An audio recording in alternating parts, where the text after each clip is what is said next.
box to just let us know where you're tuning in from, what city or country. It's always fun to just see where people are joining us from.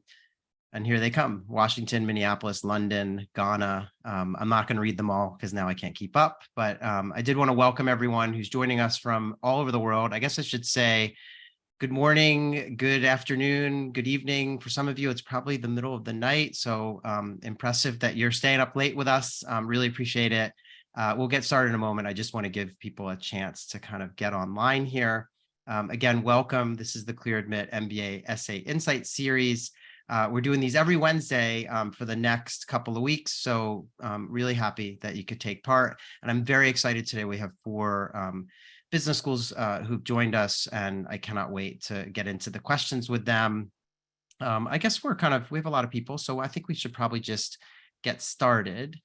So again, welcome. This is Clear Admit's MBA Essay Insight webinar series. I'm Graham Richmond. I'm the co-founder of Clear Admit, and I'm going to moderate today's session. Appreciate everyone who's joining us and sharing their locations. Again, let's roll in, and I just want to actually introduce our panelists so we can get on with the questions that we have for them. So first up, we have Donna Swinford, and Donna is the Associate Dean for Student Recruitment and Admissions at Chicago Booth. Welcome, Donna. Hi, Graham. Thanks for having us. I look forward to talking to everyone. Yeah, it's a pleasure to have you. Next up, we're also going to hear today from Pat Harrison. She's the Director of Admissions, Evaluation, and Yield at Tuck at Dartmouth. So welcome, Pat. Thank you, Graham, and it's great to see everybody today. Yeah, it's great to have you. And next up, we've got Blair Mannix, who's the Executive Director of Graduate Admissions at Wharton at University of Pennsylvania. Hi, Blair. Thanks, Graham. Thanks, guys. Excited to be here, just like the fellow panelists. Yeah, it's great to have you as well. And last but not least, we've got Katie Yielding, who's the Director of Admissions at University of Virginia's Darden School of Business. Hey, Katie. Thanks for having us, Graham. Happy to be here. Excellent. So let's dive right in. We have a couple of kind of roundtable questions, and we're going to start with Donna on this one. I just wanted to know, over at Chicago Booth, like, when do you read essays in an application when you sit down to review a file? And how much time do you typically spend when you're reading an application? Great questions, Graham. So when do we read the essay? Now, I think each reader will approach the application differently. It could be random. I don't think that there's any set pattern or approach to every application I read. When we open up our application, we get a real quick snapshot of who the person is. Next, we see the resume, and then the next section is the essay. So I think it's just how we have it organized that probably lean into reading an essay right after the resume. Now, the time that we take to read an application, the full application, it could definitely vary. It could be anywhere from 15, 20, 25 minutes. Someone who is a little bit more junior, I just asked one of my team members how long it takes them, and about 45 minutes. But that's someone who's brand new to the process and will be reading probably a little bit slower. But for me, 15 minutes. Yeah. And you've been doing this for a while, so that makes a lot of sense to me. Yeah. All right. So I guess let's move on and get the same. I wanted to ask Pat as well. So how do you, when do you look at the essays in the application? And actually, Donna makes a really good point, which is, does it vary, from one team member to another, or is there like a set routine that everyone's kind of following? And then if you could comment on how long you're spending overall, that would be great. Sure. I would say most people probably approach it the same way, and they approach it in the order that you submit your application. So, biographical information and, data and educational background, and then get to the essays. I think it's important to know we read your essays after we've already read your short-term and long-term goals. So we'll have that in our head as we're reading your essay. So you don't need to put short-term and long-term goals in the YMBA essay. How much time? So I would say on average 30 to 40 minutes per file. The first read is probably a little bit longer, and then the second reader has the benefit of some of the notes that the first reader has made. And so they're probably spending a little bit less time, but that's probably still 20, 30 minutes per application.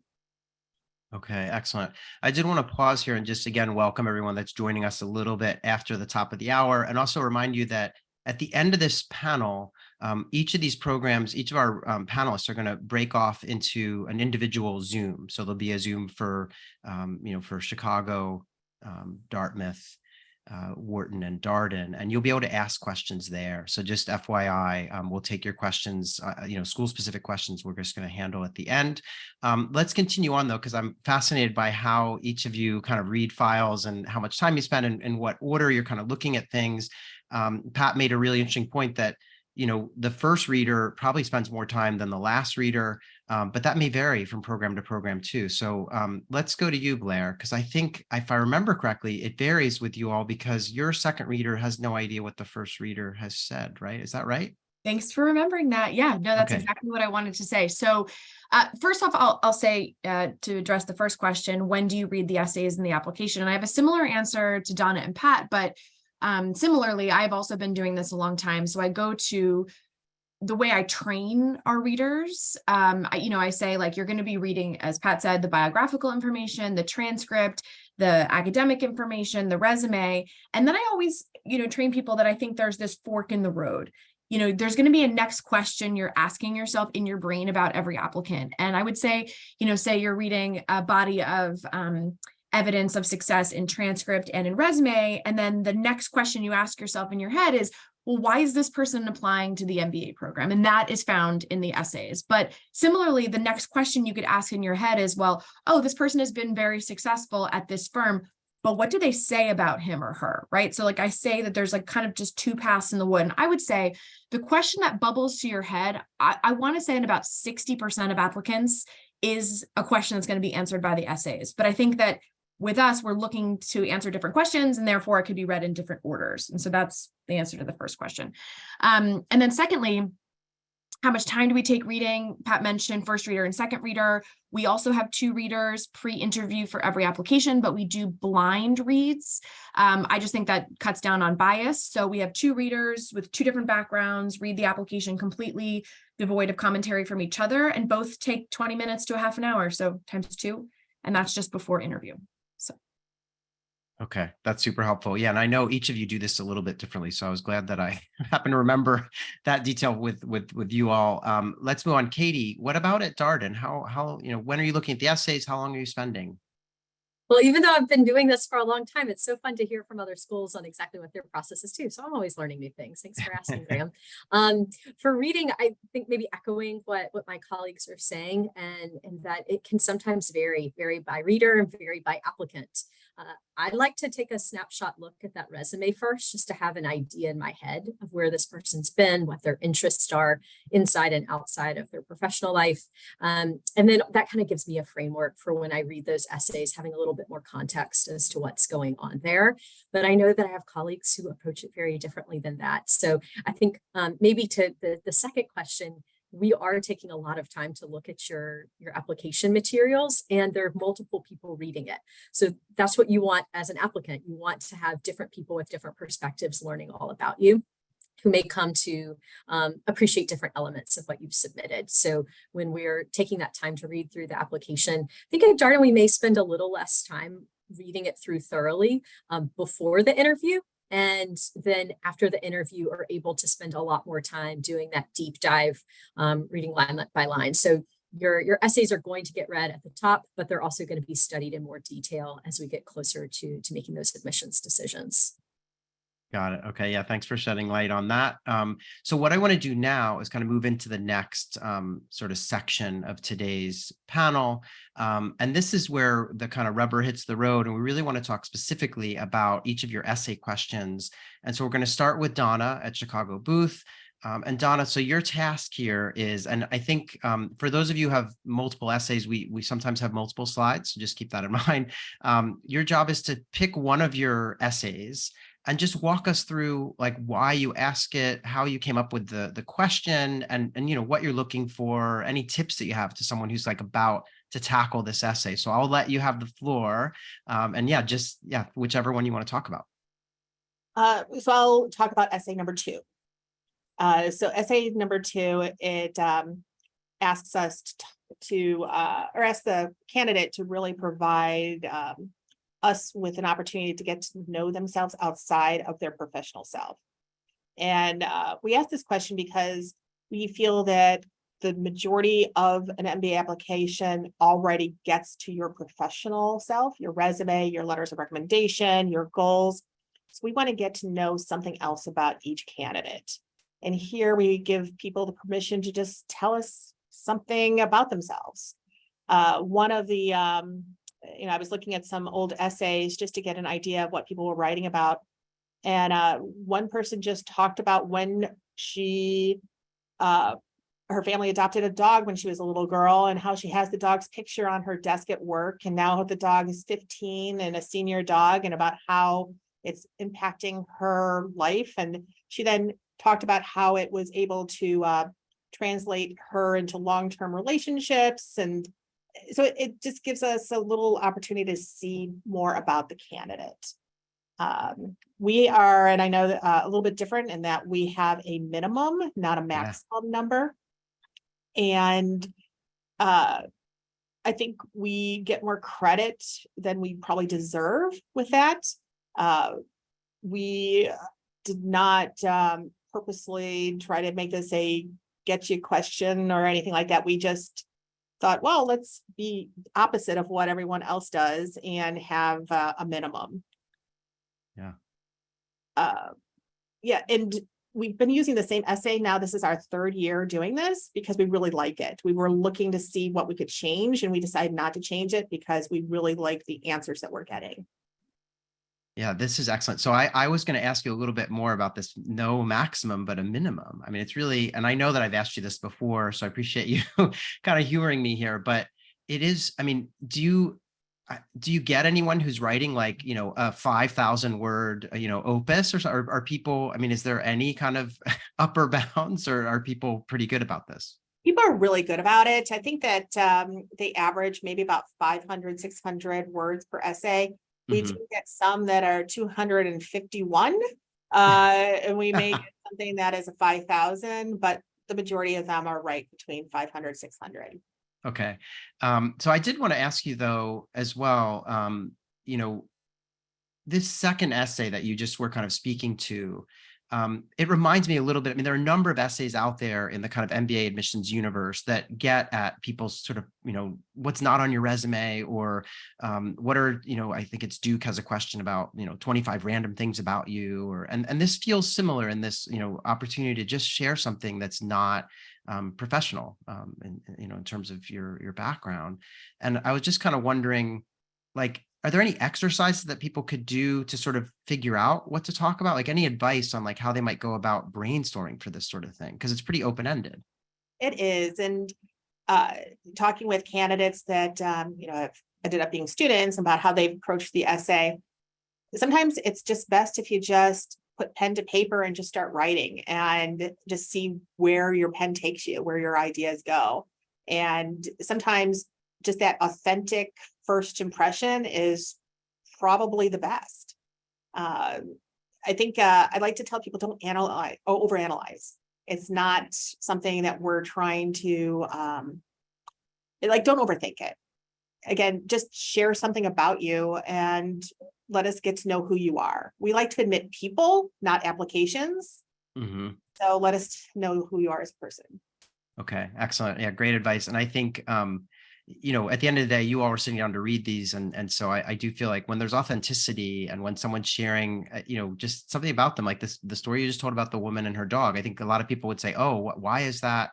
How does that like further her candidacy? But it's actually, it probably helped you to kind of get to know her and understand more about her and what's kind of marked her life. And so I think that's great advice in terms of don't overthink it. This isn't like trying to pick the most impressive non-professional thing that has ever happened to you. It's maybe the most, something that's just really had an impact on you. So, all right. Appreciate you humoring me on this word length. I know we talk about that every time we do one of these, but it is really unique.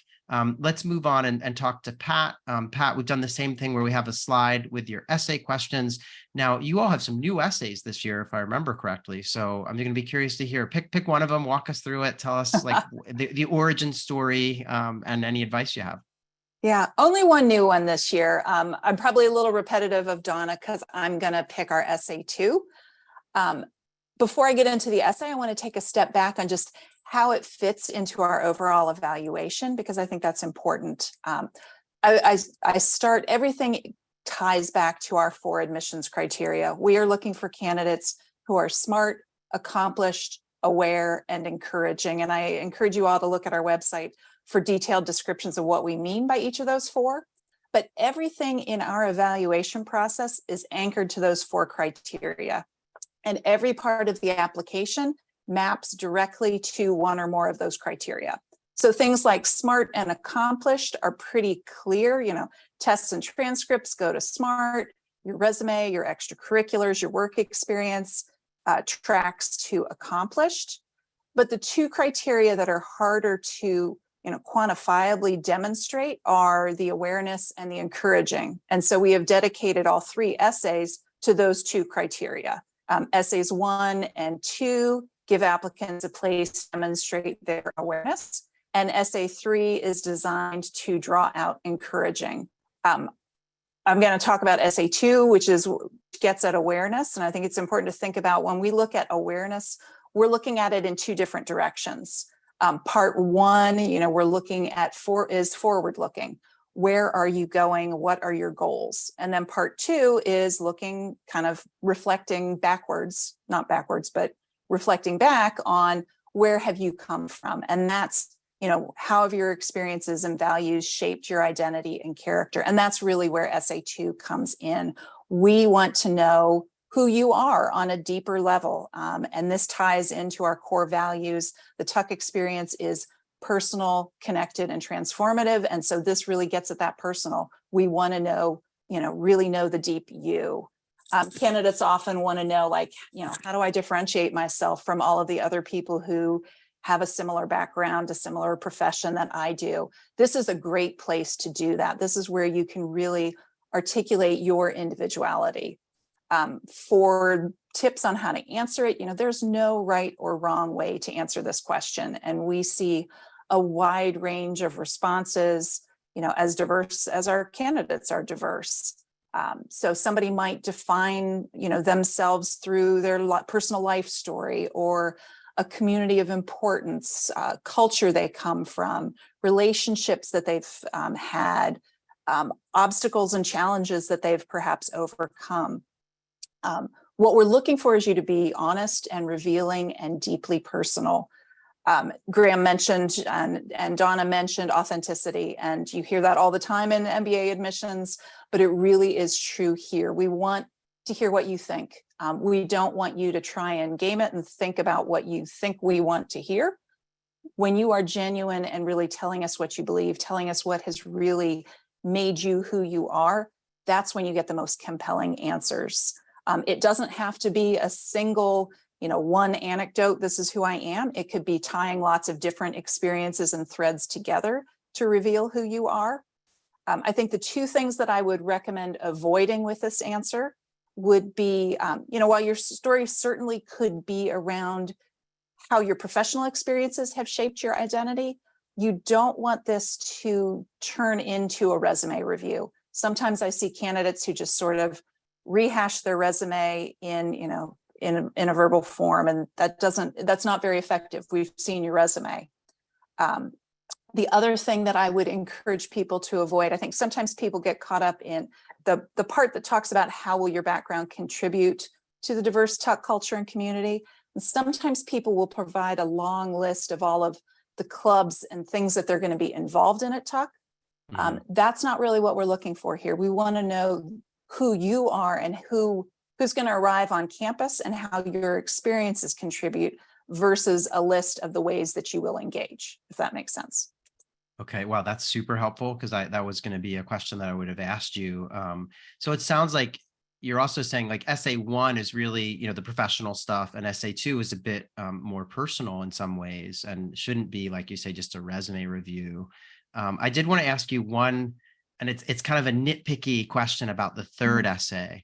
And it's basically, I wondered, as I read it, for me, the first interpretation was, okay, a time that you've really helped someone to feel included, like you've brought someone into the circle in a way that's made them more comfortable. But then as I was reading it again, I was like, oh, could it also be used to describe a time that you helped shape a team member's view of inclusion. Like maybe you alerted a manager or a boss to the need for a change that would be more inclusive to welcome other people under the tent or whatever. So because both of those are kind of meaningfully contributing to someone's sense of inclusion. So I just wondered, like, are both of those interpretations allowed? Or yeah, that was the question. Yeah, that is so interesting. And Graham, it's fun to suss out these essays with you. So it's a brand new essay for us. Yeah. And I haven't always, haven't thought through all of the iterations that it might come out. I think your first interpretation is what we were envisioning with this question. But as you described that second view, like, absolutely, I think that could be a really interesting approach to the essay. What we're most hoping to get out of this essay is, the interpersonal relationships that you build, how you go about doing that, how you engage with people. When we talk about encouraging, we talk about that ability to push back in a thoughtful, constructive way. And so if you were dealing with a manager who wasn't including people and you pointed that out to your manager, like, that could be a really compelling essay. So I don't think it has to be limited to that situation of where you specifically were making somebody feel welcome. Okay. I do encourage you to keep it to, kind of one relationship and really dig deep into the interpersonal interactions with one person or just a couple people, and not have it be kind of a big group or kind of generic, something that everybody would be expected to do. You have a new employee, of course you invite them to lunch their first day. I'm hoping to get a little bit more than that. Okay, excellent. Yeah, and you make a great point. 300 words is not a ton of real estate. And so, yeah, people would probably be best advised to focus on one instance, like you're saying. So I did want to, before we move on and hear from Blair and the Wharton essay questions, I saw someone post in the chat this idea of are there sample essays I could read? And so I just want to get up on my soapbox. And obviously, if anyone on the panel disagrees, please disagree with me. I'm not a big fan of people reading sample essays before they go on to write their own essays. And that's because I feel like whether you do it consciously or subconsciously, you're influenced by what you kind of have read. And so I'm not a big fan of people going out and looking for past essays that work, because every essay is unique to that candidate. And I also worry about whether it's harder to be authentic if you start to just read everyone else's responses and think that you need to work on something that's similar. So anyway, that was just, I saw that question come up. I know we normally don't answer those kinds of questions during the session, but I wanted to put that out there. I'm seeing some nodding, so I'll assume that that's a fair thing to have said. Blair, I'll turn it over to you. Why don't you take us through Wharton, pick one of Wharton's essay topics and just tell us a little bit more about why you asked the question and what you're looking for. Absolutely. Well, thanks, Graham. So yeah, Donna and Pat did such a good job of unpacking these essays in terms of, scope and structure and authenticity. And Donna, I thought you gave a great piece of advice that's how to write these essays. Just start writing. That's what I tell people. Just start writing. And your reason for wanting to come to an MBA program or this specific MBA program will come out. Just to speak more broadly about both essays, I want to do a little bit of an anecdote, and then I want to talk about our optional essay really quickly.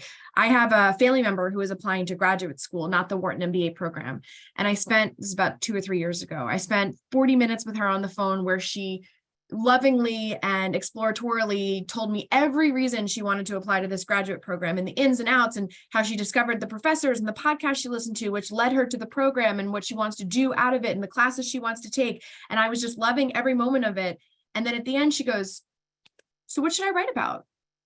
And I was like, "You should write exactly what you just told me in the last 40 minutes. And I always think that's just such a good anecdote for this process, because there's a reason you're applying to business school. There's a reason you want this degree, and it likely is spilling out of your mouth to a friend or a family member. And I think that's the best way to approach both essays.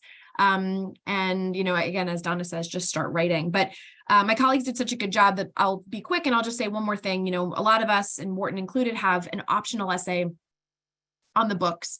And I always get asked, what do I use that for? Should I write beautiful prose, or should I write bullet point lists? And I like to say, and there's 648 people on this, and so there's a large group for me to say this to. I would say, please do whatever you think is necessary for your application. I have 50% of people that use it bullet points. Hey, I want to draw your attention to this grade in this class for this reason.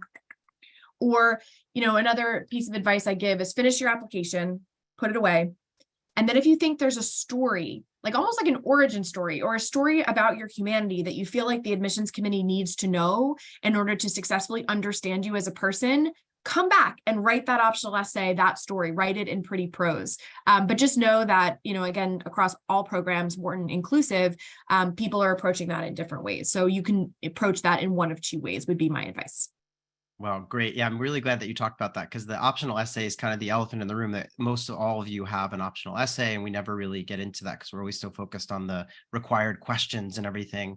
I did want to dip in and just ask you one thing about essay number 1, and that is that, the way that it's worded, it talks about using the Wharton MBA to help you achieve your future professional goals. And so I wondered, is it fair game to also talk about, some people have personal goals in going off to business school, like they want to be, they want to better themselves, they want to educate themselves or be a better leader. And maybe those kind of cross into professional a little bit. But I think of some of it as, they want to grow, they want to be in a class that is incredibly diverse and international, and that they view it as a growth experience that's both professional, it's going to help them with their career plan, but also somewhat personal. And so I just wondered, is this wording very intentional because you really just want them to get down to kind of brass tacks of like, this is the job I want and here's how, et cetera? Or is it okay to talk about some of that personal stuff? That's a good question, Graham. I think it's okay to talk about personal stuff in the professional essay if it is true to your form, is that's like what, because a lot of people apply to MBAs to network or to recruit, and that matters on how you want to navigate your experience for your future profession. So I think that if that's part of your reason for coming to Wharton or reason to coming to business school, putting that in the essay makes a lot of sense. But I will say on the back end, what we're trying to do is, and I've talked about this before, Graham, so it's not a surprise, but we're trying to predict your success within the program from the stuff that you write. I always say trying to turn the unquantifiable into quantifiable. So I'm trying to look at your writing and try to say, like, this is how this person's going to do within their career search and the next 20 years, 30 years of their career through the first essay. And then this is how the person's going to do within the Wharton community and then beyond the Wharton community through their essay number 2. So I would say if you could put percentages on it, I'd shoot for 70% professional in the first, 30% personal, but it all ties together and that's real. And that's real to somebody's story, to go back to my sister's anecdote. It all weaves together, but both are fine. Okay. Did she get into school? I have to ask. She did. Okay. She did. She graduated 2 years ago. Nice. Excellent. All right. So let's move on. I wanted to hear a little bit from Katie. If you could walk us through, and I think these are all of them. If there are other essays, we have them on the next slide, but I feel like these are the main ones. So yeah, just walk us through, pick one of them and take us through the process that your team went about in creating the question and what you're looking for, et cetera. Thanks so much, Graham. I think I'll follow my colleagues, and question number 2 is calling my name today. But the reason that we have multiple prompts is so you have spaces to share about yourself in different forms and fashions. I love Blair's example of her family member, just getting it all out there, all the things she loved. I think it's such a good exercise of the things you want to be able to communicate through this process. And then you come and you look at the prompts, and there may be some of those examples where you say, oh, this would be a great thing to address here, or I've got a great anecdote that could be appropriate. And then you may have some things you want to communicate and there's not a prompt for it. And so you're going to want to put a pin in that and maybe come back to it and share that like in an interview or something, because there's always going to be more to say than there is space to say it. And I think that's part of the essay process and applications, is being discerning about what you share and how. Maybe mine is smooth. We've got word limits, or you do have limited space. And so you've got to learn to be concise and direct with how you share this information. So you'll see at Darden, all of our essays are pretty short and you get to get right to it. And so number 2, that inclusive impact question is our longest, but still on the shorter end.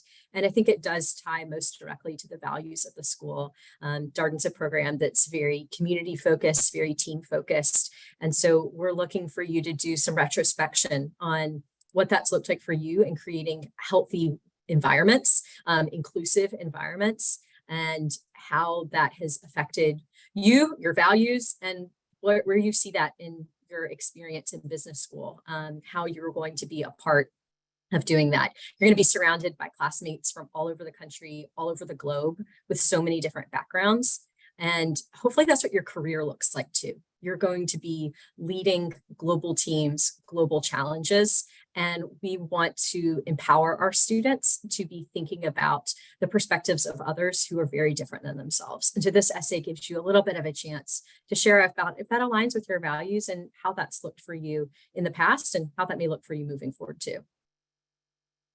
Excellent. Yeah, I appreciate you kind of just elaborating on that one. And I'm a big fan of the first short answer here, the one about, something that your classmates would need to know that's not on the resume.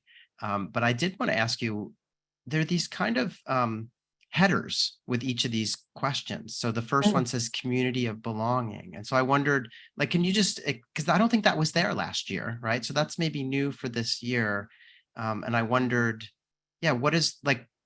what is that doing to the context of this question, and how should people take that into account? I think we want to give context as to why we're asking. We're not just asking a question in a silo. We're asking because it matters to us. It matters to the experience you're going to have as a student at Darden. That community of belonging in particular, I think it speaks to this idea that your MBA development is a holistic personal development experience. It's not just academic or professional. It's your full person. And so we want you to bring your full person to the program. And so that's why we're asking, share a little bit about what makes you tick, what you care about, what you think about, what you've experienced that may not be just in those other little narrow boxes. And that's what creates a community of people that are really going to appreciate and connect with one another. It's a healthier ecosystem for everyone when you feel like you can be your full self and learn to appreciate your classmates for what they're bringing too. So that's also one of my favorites. We've had kind of versions of that over the last few years. And I love to emphasize, it's non-resume. Look at your resume, and if your answer is related to that, start fresh. Yeah, excellent. And you'll see, I don't know if you looked at we're going to get back to this one later in the session. So I'm a fan of this one. So, all right. So what we're going to do next is we have some kind of lightning round questions. And I did want to remind everyone, I see people are asking questions in the chat.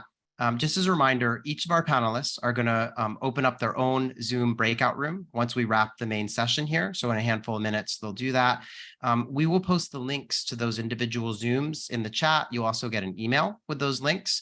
And so just stay tuned for that. If you have specific questions for any of our panelists today, you'll be able to hang out with them afterwards and ask those questions. But let's get into the lightning round. And actually, Katie, let's just stay with you, since I always feel like doing everything alphabetically is sometimes unfair to schools with names towards the back end of the alphabet. So I want to just ask you, what is one thing that you love about working in MBA admissions at Darden? Thanks. I do tend to be the last in line, both for my own last name and university last name. So I love a reverse order. Thanks for switching it up. I love meeting our candidates in person and virtually at this kind of earlier stage in the process, these kind of summer months leading into the fall, as people are really starting to explore as an MBA, right? For me, I love this kind of coaching moment. We're getting to help people really understand the power that an MBA may have in their personal development, and getting to see that transformation and play out, watching them come back, submit that application, cheer them on through the process, and then come through and matriculate in the programs. That kind of moment a year from now in August when people start to arrive is really rewarding. So from beginning to end, but I love this very beginning moment the most. Okay. So so spending time with early prospects. I totally understand that, having worked in admissions myself in the past. Blair, let's turn to you. What's one thing that you love about working in MBA admissions at Wharton? So I've been on the AdCom here for 11 years, but I spent about 7 years before that working in undergraduate admissions at the University of Pennsylvania. And the reason I say that is because I find that admitting MBAs is just a much more fruitful activity. So I say this because the MBAs have lived more, they have more on their applications than undergrad students, which is just, undergraduate extracurricular activities, testing and transcript. You're so much more than your transcript. You're so much more than your testing. And you've demonstrated so much cool stuff through jobs and learning on the job and and switching jobs and the, the political maneuvering it took to get promoted or not promoted or to switch companies. And I just find that like we can take so many more risks at the MBA space, and we do, to see if people are going to be successful through the program. And it's just so lovely to be able to either take risks on people or admit different profiles of students than I would have ever gotten to do when someone was 18. So I think it's just a much more fun space. Yeah, that's a great point. I could not agree more. So I also see everyone sharing their fun non-resume facts. So that's cool to see in the chat here. Pat, how about you? What is something that you love about working in MBA admissions at Tuck? I think there's a theme in why people are drawn to working in admissions, and it's working with the candidates and getting to know them really well.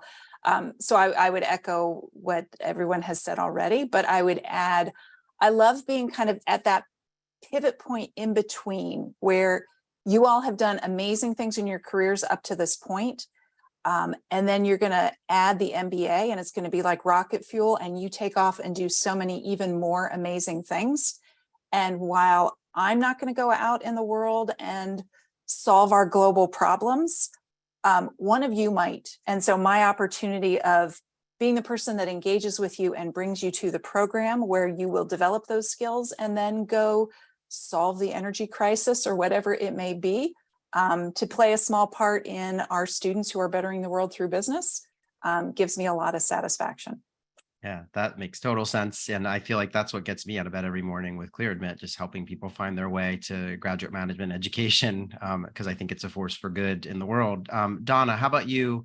One thing you love working in MBA admissions at Booth?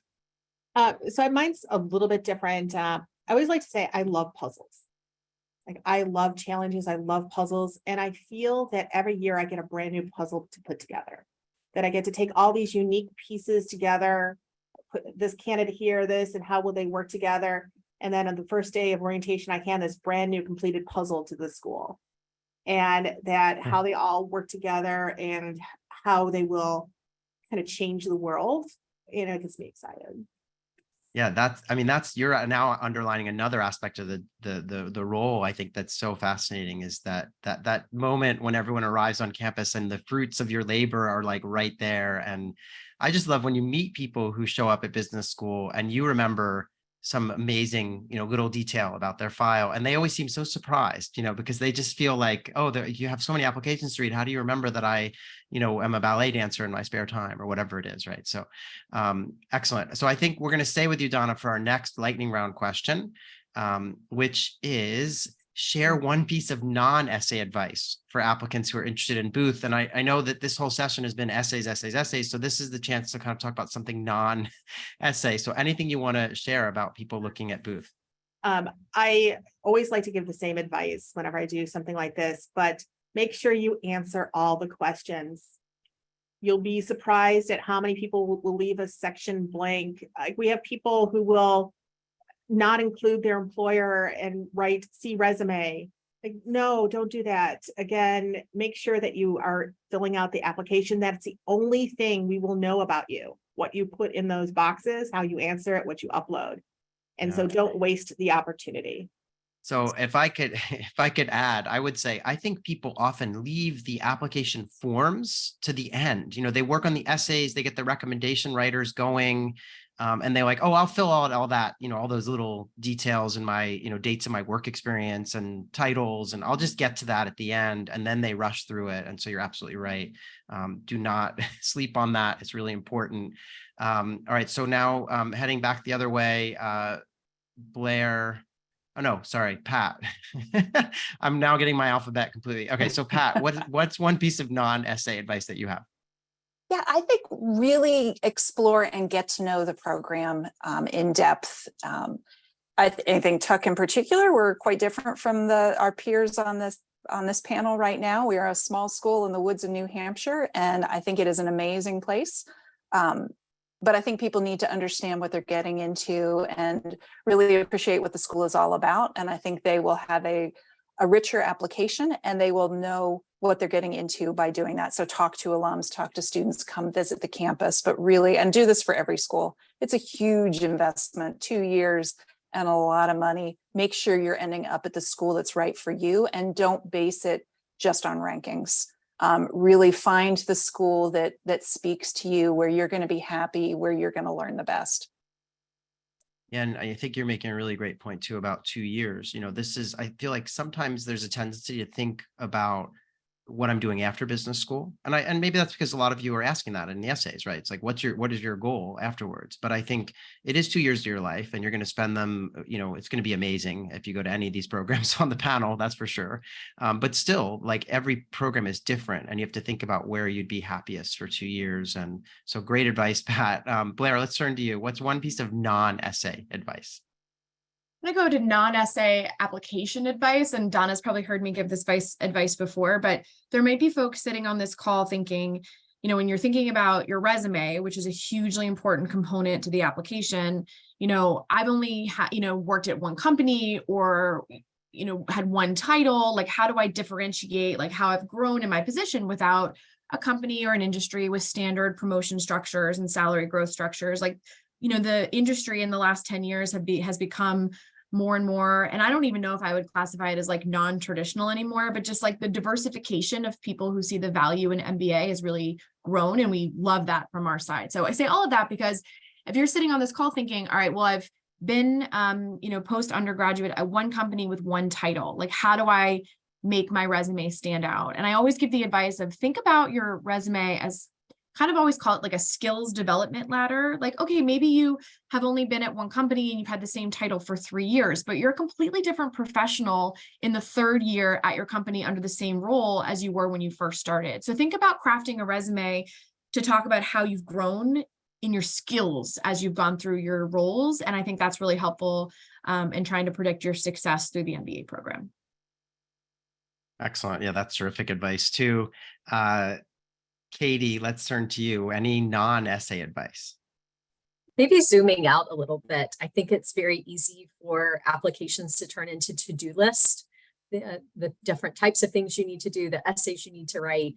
And my advice is to zoom out every once in a while and kind of return to the state of introspection and really understanding why you're doing this, and try to enjoy that process. Enjoy the fact that you have this moment to pause and be pretty selfish, thinking about yourself, your personal development, and why this is going to be right for you, and kind of use that as fuel to get yourself through the to-do list that inevitably will come. But try to enjoy this as much as possible, because it's a short chapter. An MBA is 2 years that absolutely fly by, and you want to make sure that you're excited and ready for it, and going to be able to take advantage of it the moment that it all really begins. So this is kind of a moment in time here where you get to really think about that, anticipate that, and plan for it. Yeah, again, great advice. I definitely remember it flying by personally when I went through my MBA. So yeah, definitely stepping back now and again is really important.